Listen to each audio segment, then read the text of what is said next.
नमस्कार साथियों, मैं हूं संतोष जावरिया और आप देख रहे हैं अनुपम एजुकेशन चैनल। हमारे चैनल पर आपका हार्दिक हार्दिक स्वागत है।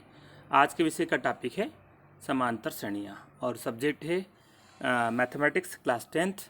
तो यहां पर हम 1 बाय 1 इसके सारे ऑब्जेक्टिव क्वेश्चंस को हम करेंगे, लेकिन ऑब्जेक्टिव क्वेश्चंस हम जरूर करेंगे, लेकिन हर बार मैं जो कहता हूँ वही बात एक बार फिर कहूँगा कि आपको बेसिक थ्योरी दी पता है तो ऑब्जेक्टिव, ज्ञान परख और समझ परख सारे प्रश्न आपके क्लियर हो सकते हैं। पर वस्तुनिष्ठ प्रश्न पे इसलिए फोकस करते हैं कि वस्तुनिष्ठ प्रश्न से आपकी जो है थ्योरी कंप्लीट हो जाती है, बेसिक थ्योरी। तो आइए यहाँ पर हम चलते हैं पहले क्वेश्चन की ओर। पहला क्वेश्चन इस तरह से है, समांतर श्रेणी का व्यापक रूप होता है। तो भाई समान श्रेणी का व्यापक रूप कौन सा है? तो आप देख पा रहे होंगे समान श्रेणी का व्यापक रूप होता है ए प्लस डी, ए प्लस 2d, ए प्लस 3d, क्योंकि इसमें समान श्रेणी के हर पद, अगले पद और पिछले पद में डी का अंतर है। तो ये जो है समान श्रेणी का व्यापक रूप है। और ये जो पहला वाला फार्मूला है ये तो समान श्रेणी के nवें पद का फार्मूला है।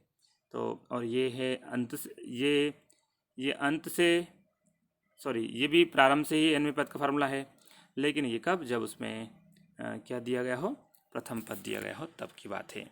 चलिए आगे चलते हैं। अगला क्वेश्चन हमारा इस तरह से, एक एपी मतलब है समांतर श्रेणी, एरिथमेटिक प्रोग्रेशन इसको शॉर्टकट में कहते हैं, इसको एपी लिखा गया है। और एपी समांतर श्रेणी होता है का 11वां पद क्या होगा? तो देखिए 11वां पद निकालने के लिए हमें ए एन का फार्मूला पता होना चाहिए। ए एन होता है n-1 इंटू डी। तो अब n के स्थान हम क्या लिख देंगे? 11 लिख देंगे। ए के स्थान पर ऋण 5 लिख देंगे। लेकिन डी हमें निकालेंगे तो कैसे निकालेंगे? इस पद में से घटा के, या इसमें से ये घटा के, या इसमें से घटा के। तो सबसे सरलतम तरीका कौन सा है? 5/2 में से 0 घटा लीजिए तो डी कितना आ जाएगा? 5/2। तो देखिए हम सीधे, हमारे पास ए कितना आ गया है, ये डी कितना आ गया है, 5/2 आ जाएगा जब इसमें से इसको घटाएंगे तो। और एन कितना है? 11। तो भाई ए एन इक्वल टू यानी A11, ए आता है तो ए कितना है? -5, फिर प्लस n-1 तो 11 ऋण 1 यानी 10 इंटू डी कितना है भाई? 5/2। अब जरा देखिए 2 पंजा 10, ये कितना हो गया? ऋण 5 और धन 25 यानी कितना आ जाएगा? 20 आ जाएगा। तो हमारे पास जो है इस तरह से इसका जो आंसर है वो 20 होगा। तो कौन सा आंसर सही है? सेकंड सही है। आइए अगले क्वेश्चन की ओर चलते हैं। तो यहाँ पर क्वेश्चन दिया गया है, किसी एपी के पद इस तरह से हैं तो कौन सा पद 210 है? तो देखिए कौन सा पद है वो मान लिया हमने nवां पद है, तो A N equal to A plus n-1 into D होता है।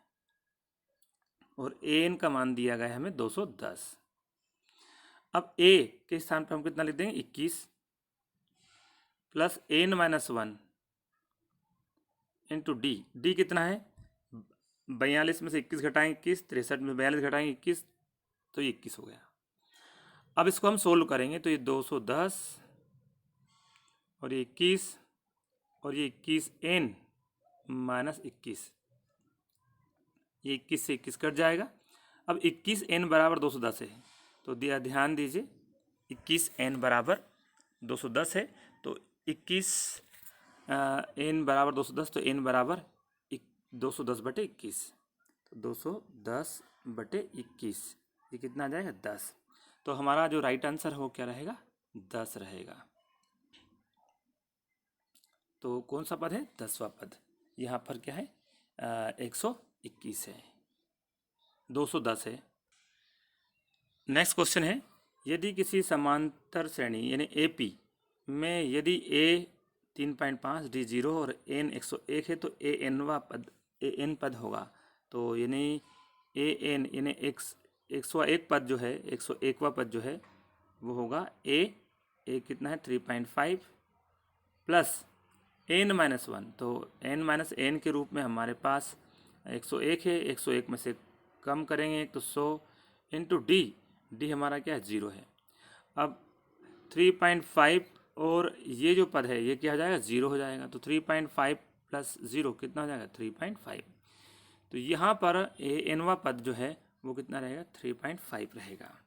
इसके बाद चलिए नेक्स्ट क्वेश्चन की ओर।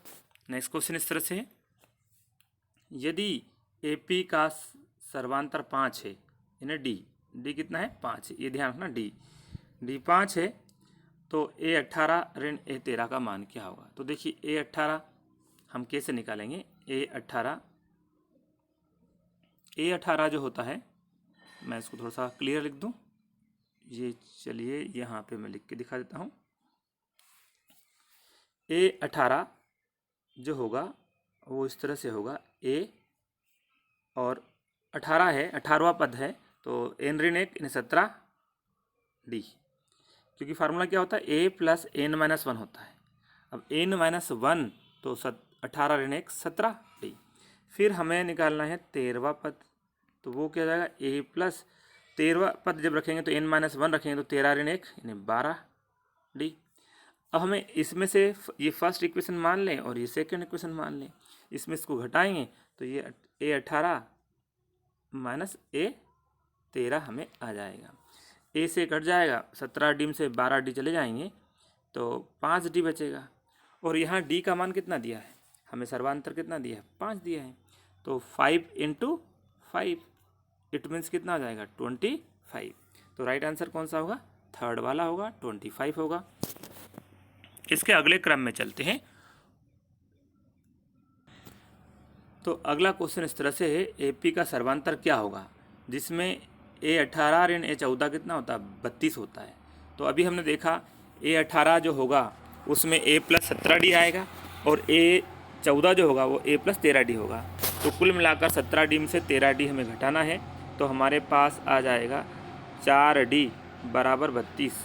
तो डी बराबर कितना हो जाएगा 8 हो जाएगा। लिए राइट आंसर हमारा कौन सा होगा, फर्स्ट वाला होगा जिसमें 8 लिखा हुआ है। फिर से मैं क्लियर कर दूं, यहाँ पर आपको डायरेक्ट समझ लेना, A18 जो होगा वो A प्लस 17 डी होगा और A14 जो होगा वो A प्लस 13 डी होगा भाई। और इन दोनों का जो अंतर है, हमें ये अंतर दिया 32, तो इसमें से घटाएंगे तो ये कट जाएगा और 17 डी में से 13 डी जब जाएंगे तो ये 4 डी आएगा और जिसका मान हमें 32 दे दिया है, तो 4 × 8 = 32। इस तरह से ये 8 है। अगला क्वेश्चन है, यदि किसी एपी में पहला पद ऋण 11 है, फिर ऋण 8 है, ऋण 5 है, तो -49 के अंत से चौथा पद क्या होगा। तो सबसे पहले तो मैं ये क्लियर कर दूं कि ये पद यहाँ पर गलत है, ये मिस प्रिंटिंग है, ये प्लस का होना चाहिए। अब आपको ध्यान ही रखना है अंत से चौथा पद। तो देखिए भाई, इससे इस पे जाने के लिए कितना 3 जोड़ दिया, इससे इस पे जाने के लिए कितना जोड़ दिया 3 जोड़ दिया। अब यदि पीछे की तरफ चलना हो तो 3 घटाते चले आएंगे। तो देखिए हमें अंतिम पद क्या दिया है 49, तो ये गलत है, मैं फिर बता दूं माइनस नहीं है। 49 में 3 घटाएंगे तो 46, फिर 3 घटाएंगे तो 43, फिर 3 घटाएंगे तो 40। ये पहला पद, ये दूसरा पद, तीसरा पद, चौथा पद। तो चौथा पद क्या आएगा 40 आएगा, और 40 कौन सा आंसर है, सेकेंड वाला है। हमेशा ध्यान दीजिए, इधर से इधर जाने पर जोड़ना पड़ रहा है तो इधर से जाने पर घटाना पड़ेगा। तो ऐसा हमने यहाँ पे कर लिया है। वैसे इसका फार्मूला भी, जिससे भी हम इसका मान ज्ञात कर सकते हैं। अब आइए अगला क्वेश्चन इस तरह से, एक समान श्रेणी का nवां पद ये है, तो इसका सर्वांतर क्या होगा। भाई सर्वांतर निकालने के लिए हम 2 क्रमागत पद निकाल लेते हैं और उनका अंतर निकाल लेंगे। तो देखिए यहाँ पर इस फार्मूले में n के स्थान पर यदि हम 2 रखें तो A2 का मान क्या आएगा हमारे पास में 3 + 4 × 2 कितना हो जाएगा, पहले 4 × 2 करेंगे 8, 8 और 3 11। ये दूसरा पद आ गया। और पहला पद कैसे निकालेंगे, तो 3 + 4 × 1, क्योंकि n के स्थान में 1 रखेंगे। अब 4 × 1 पहले करेंगे, 4 4 + 3 7। अब क्या है, अगले पद में से पिछला पद घटाने पर, यानी 11 में से 7 घटाने पर कितना आएगा हमारे पास 4। तो इसका सर्वांतर कितना आएगा 4। तो इस तरह से डी बराबर कितना होगा 4। नेक्स्ट क्वेश्चन की ओर चलिए।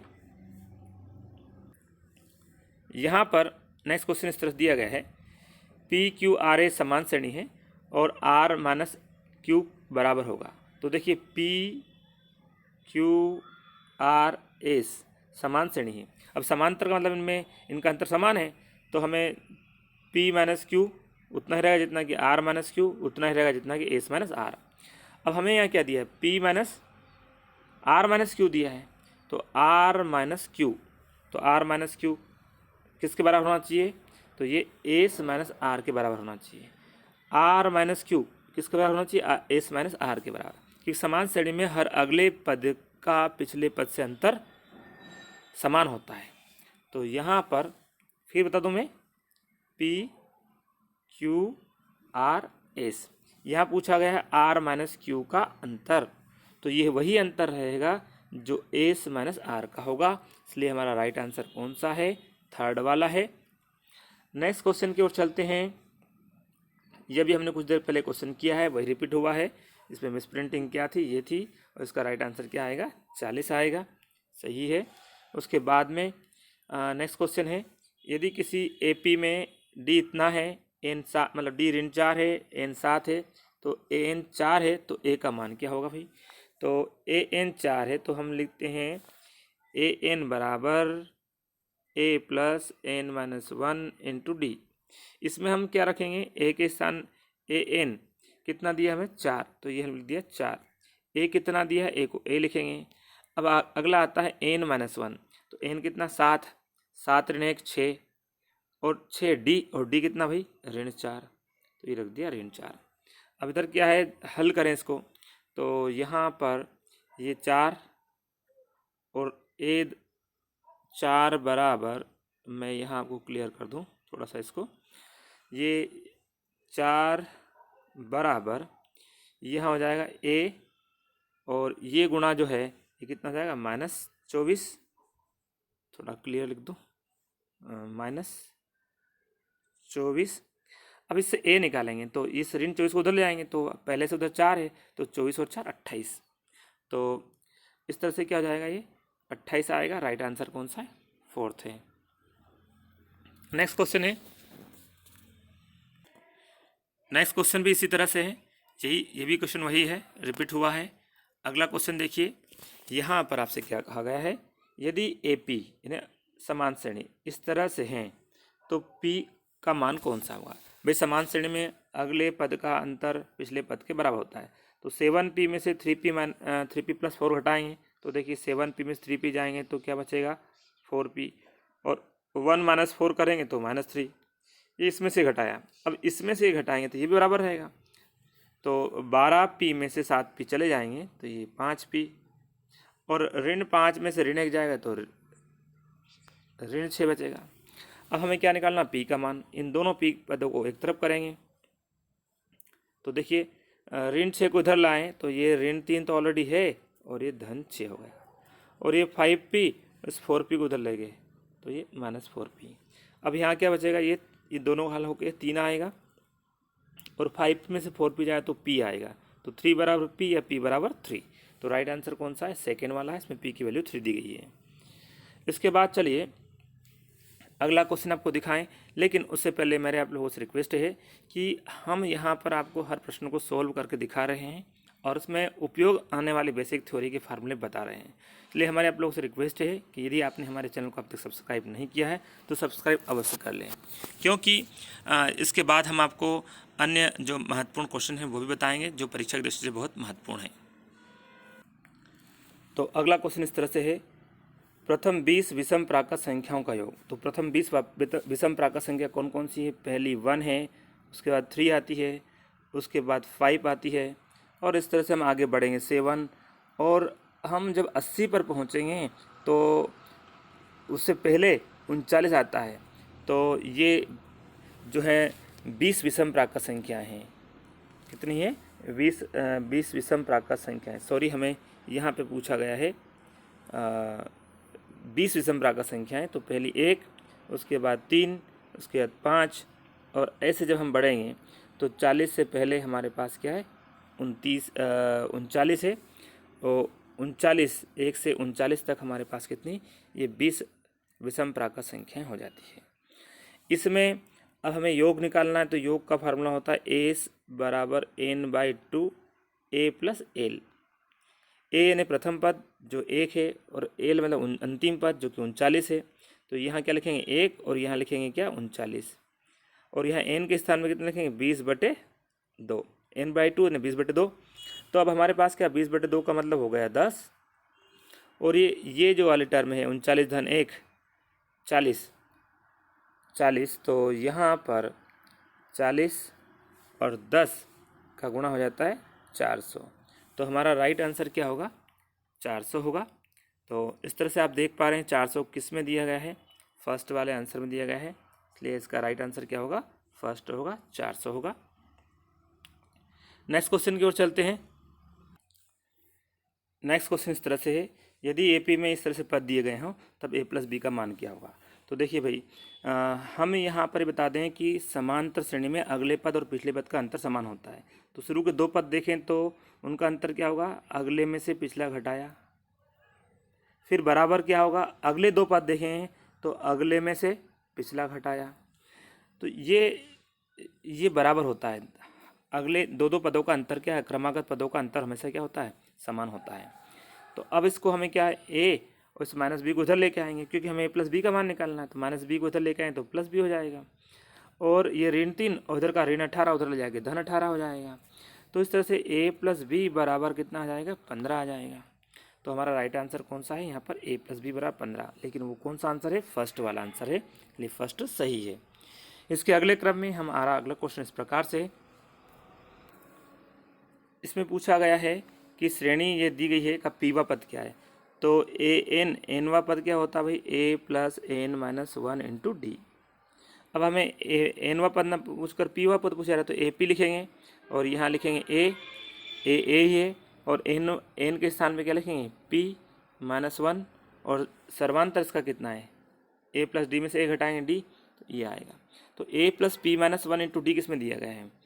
ये दिया गया है थर्ड वाले आंसर में, इसलिए थर्ड आंसर हमारा सही है। उसके बाद नेक्स्ट क्वेश्चन की ओर चलते हैं। नेक्स्ट क्वेश्चन दिया गया है समान श्रेणी एपी का उदाहरण क्या है?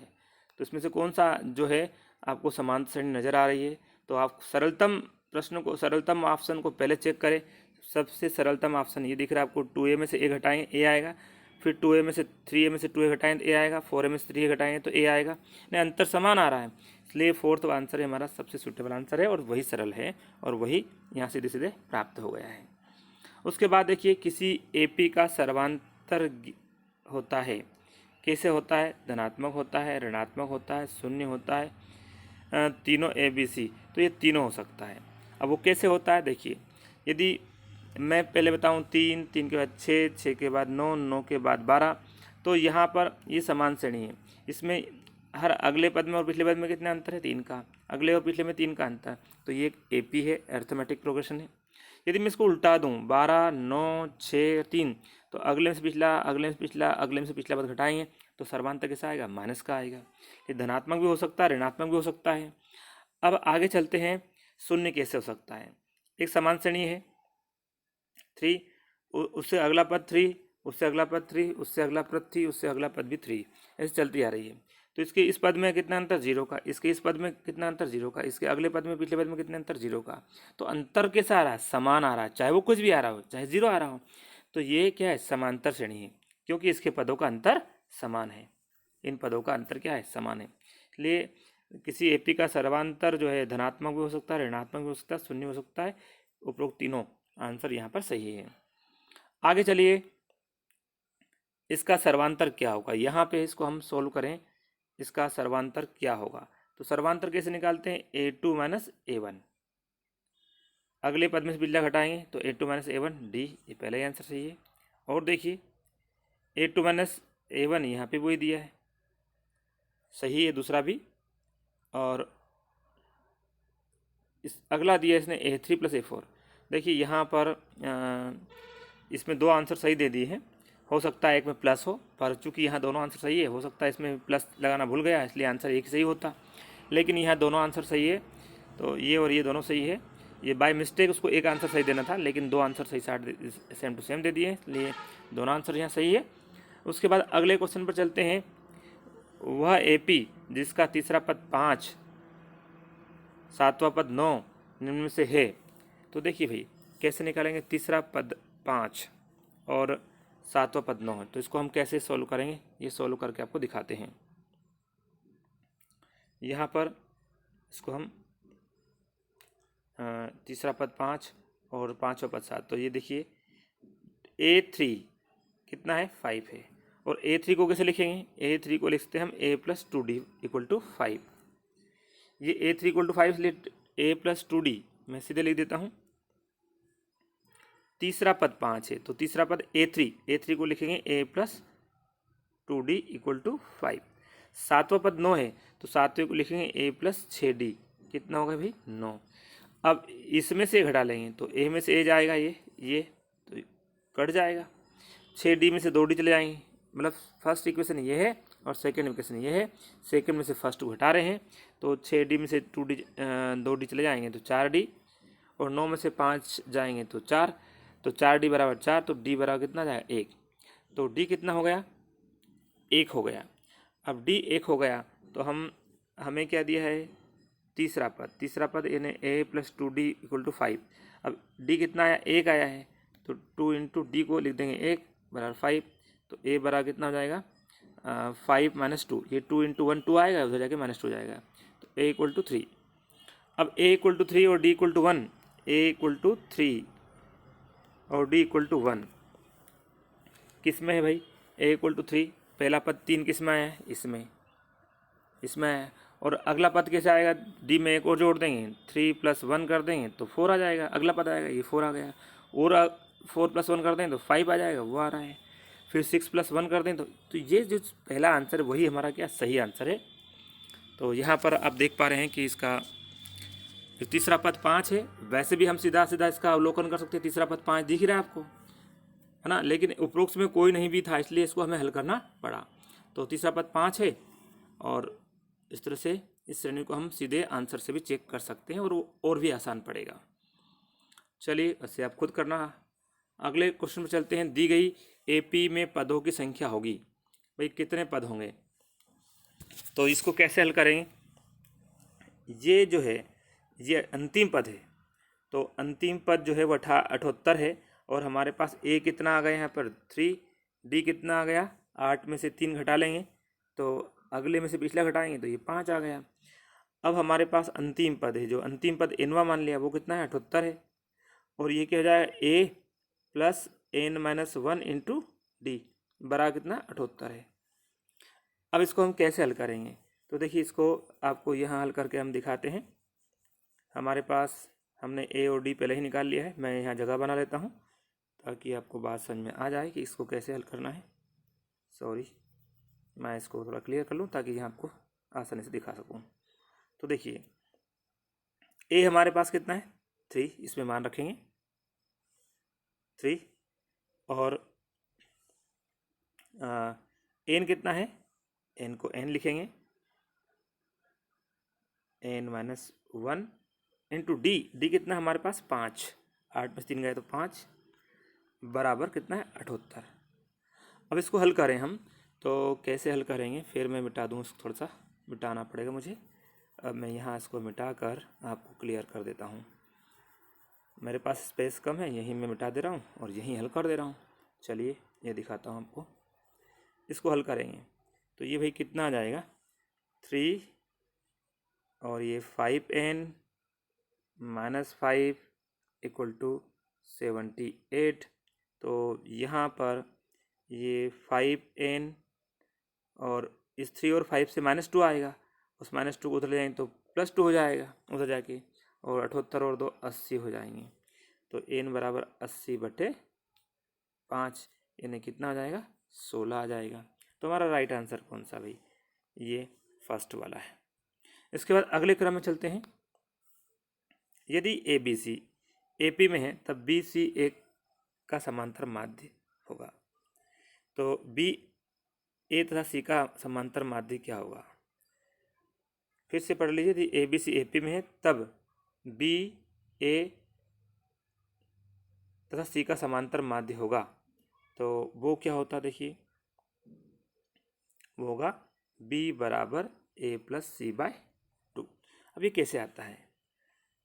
ये वैसे यहाँ पे प्रश्न होना था तब A और C का समांतर माध्य क्या होगा।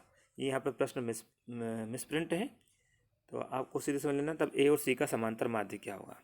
वैसे तो आपको बता दें कि यहाँ हम आपको दिखा रहे हैं A B C समान श्रेणी में है, A B C। तो बी में से ए घटाने पर वही प्राप्त हुआ जो सी में से बी घटाने पर, तो बी माइनस ए बराबर सी माइनस बी। अब दोनों बी को एक तरफ करेंगे तो ये कितना जाएगा, उधर से माइनस बी इधर आके +2 भी हो जाएगा, इधर का माइनस ए उधर जाके प्लस का हो जाएगा, ए प्लस सी हो जाएगा, तो बी इक्वल टू क्या हो जाएगा, A plus C by 2। Next question देखिए, तो नेक्स्ट क्वेश्चन इस तरह से, एक निश्चित संख्या को किसी दिए गए एपी में जोड़ा या घटाया जाए तो प्राप्त अनुक्रम भी एपी होगा। हाँ, नहीं, क्या आंसर आपका होना चाहिए, कुछ भी हो सकता है या नहीं। तो देखिए, एक अनुक्रम दिया है, कोई भी एक अनुक्रम दिया है, 2 3 4 5, ये एक अनुक्रम है।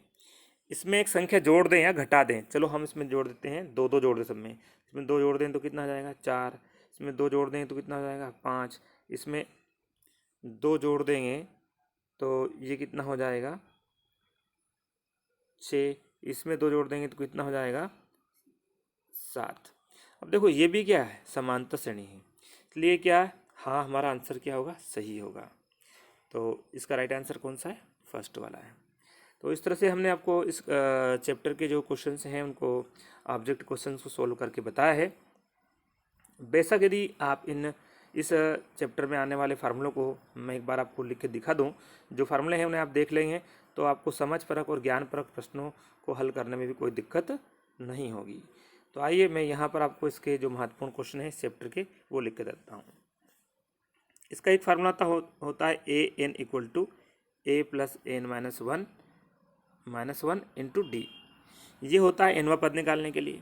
इसके बाद में आपको इसी में होता है जो है ए एन निकालने का पद होता है, या एक तरीका और होता है जिसमें हम योग निकालते हैं। योग होता है n/2 और वो होता है 2a plus n minus 1 into D. एक फार्मूला ये पता होना चाहिए। उसके बाद में एस, ये n पदों के योग के लिए n/2 a प्लस एल। अब ये दो फार्मूले दोनों ही योग निकालने के लिए, जब अंतिम पद नहीं दिया हो तब ये फार्मूला लगाते हैं, और अंतिम पद एल मतलब लास्ट पद है जब दिया तब ये फार्मूला लगाते हैं। इस श्रेणी के यही महत्वपूर्ण फार्मूले हैं। साथ ही आपको समान श्रेणी पता होना चाहिए, ए प्लस डी, ए प्लस 2d, ए प्लस 3d। हर बार जो सर्वांतर वो जुड़ता जाएगा और डी जुड़ता जाएगा, इसलिए बेसिक फार्मूला इसका ये बनता है, व्यापक रूप इसका ये होता है। हमारे इस वीडियो को देखने के लिए आपका बहुत बहुत धन्यवाद साथियों। जय हिंद, जय भारत।